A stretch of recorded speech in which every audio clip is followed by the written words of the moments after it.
नमस्कार। योगी राज में किया जा रहा है महिलाओं पर अत्याचार। समाचार विस्तार से। उत्तर प्रदेश, जनपद महाराजगंज। सुनीता सिंह पत्नी अजय यादव निवासी ग्राम सुचितपुर भगौना, नेबुहा टोला, थाना पनियरा, जनपद महाराजगंज, उत्तर प्रदेश की शादी हिंदू रीति रिवाज के साथ दिनांक 9 मार्च 2008 को हुई थी। कुछ ही दिनों तक सब ठीक ठाक था। इसके बाद सुनीता सिंह का पति अजय यादव, ससुर चिरंजीवी यादव, सास पाना देवी, जेठ अशोक यादव, जेठानी सरोज यादव, ननद नीतू यादव, भतीजी निधि यादव व अपुल यादव, देवर अजीत यादव दहेज लेने के लिए आए दिन मारते पीटते थे, जिसके संबंध में थाना पनियरा में शिकायत किए जाने के बाद 1 महीने पहले पति अजय यादव को 4 दिन तक थाने में रखकर छोड़ दिया गया। दिनांक 9 जुलाई 2020 सुनीता यादव और देवरानी रीमा यादव को बुरी तरीके से मारा पीटा गया, जिसकी जानकारी थाना पनियरा की पुलिस को FIR लिखवाने के लिए दी गई। शिकायत तो पुलिस गाली देते हुए पीड़ितों को भगा दिया। उचित कार्रवाई नहीं किया गया, जो अत्यंत ही गलत है। सुनीता सिंह व रीमा यादव को किसी भी समय जान से खत्म किया जा सकता है, जिसकी जिम्मेदार नामित व्यक्तियों की होगी।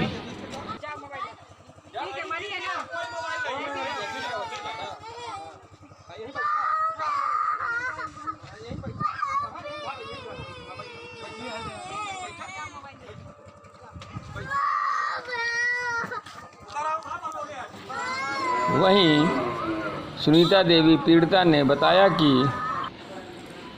मेरा नाम सुनीता सिंह है। मेरे पति का नाम अजय यादव है। हमारी शादी 2008 में हुई थी।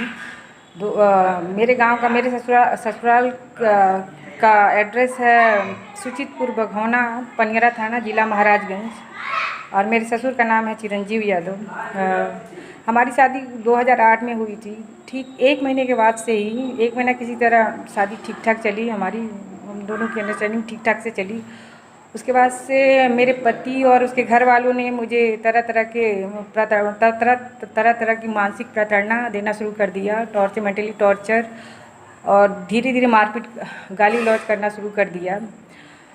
मैं भी MCA हूँ, मेरा हस्बैंड भी MCA क्वालिफाइड है। मेरे पति ने कभी नहीं चाहा कि मैं जॉब करूँ या कुछ करूँ। मेरी शादी के ठीक 2 साल के बाद से मेरा एक बच्चा हुआ था, जो कि पूरी तरह से विकलांग है। वो चल फिर नहीं सकता है, उसका कुछ भी नहीं कर सकता, वो सारा काम मुझे ही करना पड़ता है। उसकी विकलांगता को लेकर मेरे घर वालों ने काफ़ी मुझे मेंटली टॉर्चर किया, बहुत परेशान किया। गाली गलौज, मारपीट। मेरे हस्बैंड हमेशा से ही कहते आ रहे थे कि तेरा भाई ऐसा है, तेरी बहन ऐसी है, तेरी माँ ऐसी है, तेरा बाप ऐसा है। मेरे बाप जो कि असिस्टेंट डायरेक्टर थे कोकोनट डेवलपमेंट बोर्ड में, ये शादी को लेकर इतने चिंतित थे कि वो डिप्रेशन में आके उनकी जान चली गई, मेरी शादी को ही लेकर के। शुरुआत से ही मेरा पति ने मेरा साथ नहीं दिया, सिर्फ मारपीट, गाली गलौज यही करता आ रहा है। 12 साल में सिवाय 2-4 कपड़ों के अलावा उसने कुछ नहीं दिया। मैं ये सब लोग समझाते गए कि आप आज सुधर जाएंगे। मैं भी उसमें रहती गई कि चलो आज मेरा पति सुधर जाएगा, लेकिन ऐसा हुआ कुछ नहीं। अभी 2 साल पहले की घटना है। मेरा पति मुझे ले नहीं जा रहा था अपने साथ, तो मैं किसी तरह, उसका इलाहाबाद में भी घर है, नैनी में, मैं रहने गई थी अपने बच्चों के साथ, दोनों बच्चों के साथ। वहाँ पे उन्होंने क्या किया कि अपने घर वालों के साथ मिल करके पूरा ताला लगा करके घर के बाहर भाग गए हैं। मुझे और मेरी देवरानी जो कि नर्स है, उसके साथ भी सेम यही घटना हो रही है। उसकी शादी को 5 साल हुआ है। हम दोनों को ये उनके दिमाग में ये था कि दोनों ये साथ क्यों रह रही हैं, दोनों साथ क्यों एक दूसरे को दे रही हैं। वो साथ मेरा इसलिए देती है क्योंकि उसके साथ भी सेम वही घटना होती है, कोई उसको सहारा नहीं है। तो हम दोनों एक साथ ही साथ मिलकर ही कुछ करना चाह रहे थे इन लोगों के खिलाफ, लेकिन इन लोगों ने हमेशा से इन लोगों का साथ तोड़ने की कोशिश की। वहाँ उन्होंने नैनी में उन्होंने क्या किया कि दरवाज़ा बंद करके ताला लगा कर पूरे सास ससुर घर वाले सब भाग गए। ऊपर झूठा आरोप ये लगाया कि मैं अपने सास ससुर को बहुत मारती हूँ। पूरे मतलब वहाँ किसी तरह से समझौता हुआ, सुलहनामा हुआ। उसके बाद से कुछ दिन तो ठीक ठाक चला, फिर से गाली गलौज। मैं दिल्ली में जॉब करना चाहती थी क्योंकि ये कोई खर्चा नहीं देते थे सिवाय खाने के।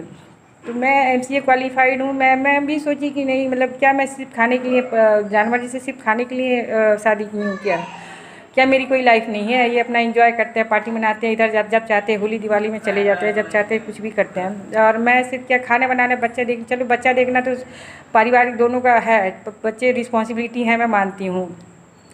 तो मैं कब तक ये अत्याचार सहती रहूँगी? ये मेरा विकलांग बच्चे की वजह से मुझे टॉर्चर करते जाएंगे और मैं सहती जाऊँगी।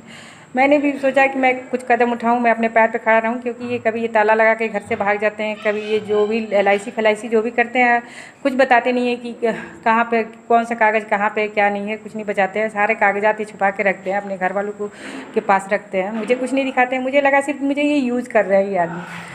अभी कुछ दिन पहले की घटना ये है कि अभी मैं लॉकडाउन जैसे ही शुरू होने वाला था तो ये मुझे होली के बहाने लाके यहाँ पे पहुँचा दिए मेरे मायके।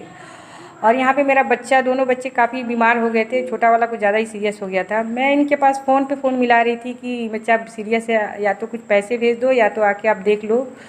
तो ना ही उन्होंने फ़ोन उठाया, मेरे 1000 बार भी फ़ोन करने पे ना ही उन्होंने फ़ोन उठाया, ना ही कुछ पैसे की मदद की। उल्टा जब मैं 1090 पे सहायता मांगने की कोशिश की तो इन्होंने ये कह के टाल दिया कि ये पागल है, ये दिमागी रूप से पागल है। क्या पागल आदमी, मैं पूछती हूँ, क्या पागल आदमी को पैसे की ज़रूरत नहीं पड़ती? क्या पागल आदमी के बच्चे नहीं पलते हैं? तो ये तो बात चलता रहा। तो मैं और मेरी देवरानी ने, क्योंकि उसका भी पति उसको किराए के मकान पे रख करके, किराया बिना दिए हुए 4-5 महीने का ऐसे छोड़ के वहाँ से चला आया था अपने घर। तो उन्होंने बनाया कि चलिए भाभी हम लोग दोनों मिल करके गांव में ही चला जाएंगे, क्योंकि गांव में ही ये लोग रह रहे हैं, आखिर में हम लोग कब तक ऐसे रहा जाएगा। तो मेरे साथ आई, हम दोनों मिल करके पनियरा थाना में कंप्लेन करके गाँव में पहुँचे। ठीक जिस दिन पहुँचे उसी दिन मेरे पति ने मुझे इतना मारा कि मेरे आँख में पूरा ब्लड क्लॉटिंग हो गया था, पूरा शरीर मेरा सूज गया था, काम नहीं कर रहा था पूरा शरीर। मेरी कंप्लेन करने के बाद पुलिस वाले ने कार्रवाई तो की, 4 दिन तक मेरे पति को जेल रखा। उसके बाद से वो जमानत पे छूट गए। तो उसके बाद मेरे पति और उसके घर वालों ने, खास करके मेरे जेठ ने, ये प्लान बनाया कि चलो इस बार तो ये जेंट्स का मामला, जेंट्स अगर इन लोग को कुछ करते हैं, टॉर्चर परेशान करते हैं, तो हो सके हम लोग को भी जेल होगा। तो उन्होंने प्लान बनाया घर की औरतों से मिल करके। एक महीना हम लोग जितने दिन वहाँ पे रहे हैं, वहाँ पे जैसे हम लोग किसी काम के लिए अगर नल पे जाते थे या कुछ करने जाते थे, हर तरह से ये रंडी है तो ये ऐसी है, तो वैश्या है, तो ये है, तो वो है, कमेंट करवाते थे सब पूरे। ये लोग कमेंट करवाते थे, झूठे झूठे आरोप लगा। मेरी ननद है, वो अपने पति के साथ हम लोग को जोड़ती थी, कहती थी मेरे पति के साथ इन लोग का चक्कर है। ऐसे मानसिक प्रताड़ना तो बहुत इन्होंने दिया।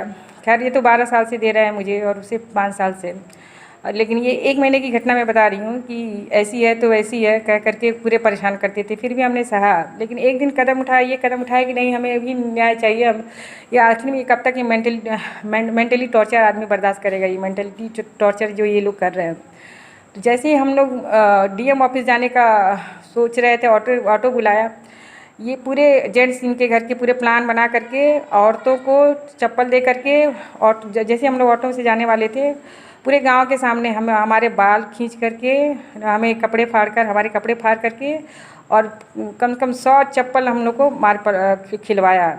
मेरे जेठ और मेरे पति और देवर सब मिल करके, और घर की औरतों को। इसमें सबसे बड़ा हाथ मेरी ननद का था। मेरी ननद ने तो ऐसा मारा मेरी देवरानी को, तो वो तो मतलब बिल्कुल बेहोश होते जा रही है। वो उसको तो कुछ मतलब ना खाना खा रही है ना कुछ खा रही है, एकदम पूरा पता नहीं कब उसकी जान चली जाए, ये कोई कह नहीं सकता। क्योंकि 4-5 साल से तो उसका पति मार ही रहा था, लेकिन उस दिन वो मेरी ननद ने उसको इतना मारा, हालांकि उसका भी तलाक का केस चल रहा है, 1.5 साल से केस चल रहा है, फिर भी वो बाज नहीं आ रही है। हम लोग के बीच में पड़ करके मेरे पति और देवर को भड़का करके हम लोग को मार खिलवाने का काम और गाली गलौज करवाने का काम हमेशा ऐसे ही करती आ रही है। एक दिन तो हद ही हो गया था। मेरे बच्चे को गला घोट करके मारने जा रही थी। वो मेंटली मुझे परेशान करने के चक्कर मतलब सोच रही थी कि मैं ये इससे ये परेशान हो जाएगी। डीएम ऑफिस हम लोग जा तो नहीं पाए, कपड़े फड़वा कर पूरे गांव के सामने इतनी बेइज्जती हम लोग की मारपीट किया कि हम लोग अब ये मरने के समान है।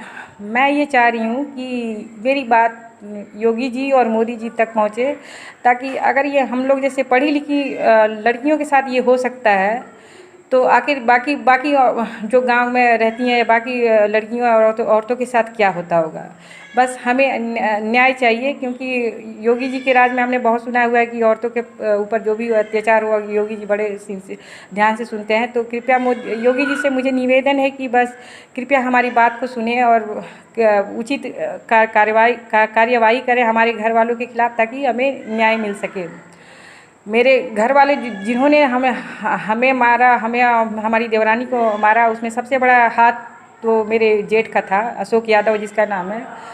उसके बाद से उसकी पत्नी सरोज यादव, उसकी बेटी निधि यादव, मेरी ननद जो कि जिन्होंने बहुत बुरी तरह से मेरी देवरानी को मारा, नीतू यादव है, अपुल यादव है और पाना देवी हैं, जिन्होंने पूरे मिल करके पूरे इतनी मारा कि वो बेचारी, वो तो किसी काम के लायक, अब कुछ नौकरी वोकरी भी नहीं कर सकती, अपने पैर पे खड़ा भी नहीं हो सकती है।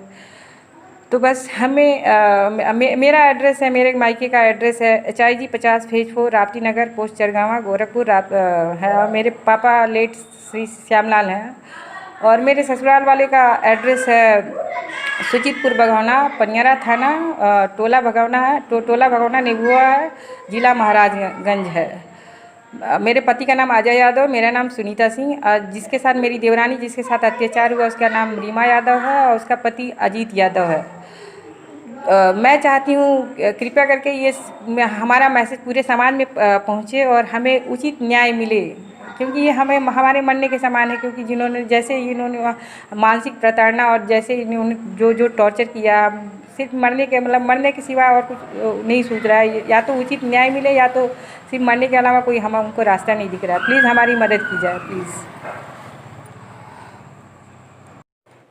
एक और चीज़ बस मैं ऐड करना चाहती हूँ, हम लोगों ने पनियारा थाना में पहली बार जो कंप्लेन की थी उसके बिहाफ पे तो पुलिस ने कार्रवाई ये की कि बस 4 दिन तक मेरे हस्बैंड को जेल में रखा, बस छोड़ दिया। उस समय भी हमने NCR और FIR दर्ज करवाया था, लेकिन पुलिस वाले ने डांट करके भगा दिया कि बस कार्रवाई तो हो गई, बस तुम्हारे पति के खिलाफ जितनी होनी थी तो हो गई। जब दूसरी बार ये घटना हुई तो भी पुलिस वाले ने हमें डांट करके कह दिया कि तुम्हारे में ही गलती हो सकती, तुम लोगों में ही गलती हो सकती है। ना ही उन्होंने NCR हमारा दर्ज किया, ना ही FIR किया। तो प्लीज़ मैं चाहती हूँ मीडिया वाले और भी लोग सुने और प्लीज़ हमारा NCR और FIR दर्ज कराने का प्लीज़ रिपोर्टर ताकि हमें उचित अल जजीरा न्यूज बस मैं इतना ही महाराजगंज। धन्यवाद।